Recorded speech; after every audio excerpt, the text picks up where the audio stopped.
Hey guys, welcome back to my another blog.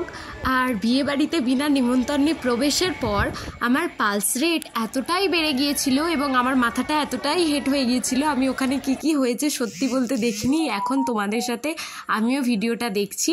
সাহস করে তো ঢুকে পড়েছি, কিন্তু কিছু খাবার ক্ষমতা আবার হয়নি, ঠিক আছে। তো তারপর আমি চলে যাই যেখানে বাসর রাতের জন্য সব কিছু ডেকোরেট করা হয়েছিল এত সুন্দরভাবে। তারপর ওখান থেকে বেরিয়ে আসি, আর আমার এতটাই লজ্জা লাগছিল তোমাদেরকে বলে বোঝাতে পারবো না। আর এত সুন্দর করে সাজানো ছিল, চেয়ার দেওয়া ছিল, স্ট্যান্ড ফ্যান, কুলার, সমস্ত কিছু ছিল। সুন্দর করে সাজালে মানে সেজে গুজে গেলে ওখানে এত সুন্দর প্লেসও ছিল, কত সুন্দর ছবিও তোলা যেত, ফটোশ্যুটও করা যেত। আমি যখন ঢুকলাম তখন আমার খেয়ে আসাই উচিত ছিল, কিন্তু আমি কিছু না খেয়েই চলে এসেছি। এটা আমি খুব ভুল কাজ করেছি, কিছু না খেয়ে চলে এসেছি যেহেতু, আর কিছু তো খেতেই হবে।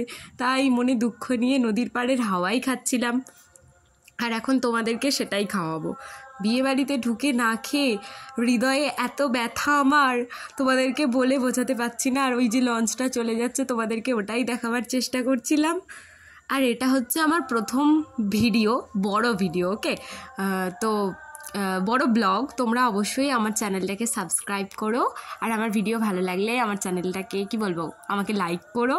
আর আমি ক্যামেরা কীভাবে ধরতে হয় সেটাও ঠিকঠাকভাবে পারছিলাম না বলে এই যে দিদি আমাকে বলছে ক্যামেরাটা ঠিক করে ধর, আমি চেষ্টা করছিলাম। তোমরা প্লিজ আমাকে সাপোর্ট করো, আমি যাতে আরও অনেক দূর এগিয়ে যেতে পারি। আর আমার ভালোবাসা নিও, তোমরাও আমাকে ভালোবাসা দিও। টাটা, দেখা হচ্ছে পরের ভিডিওতে। আমার তো কিছু খাওয়া হয়নি, তোমরা বাড়িতে কিছু খেয়ে নিও।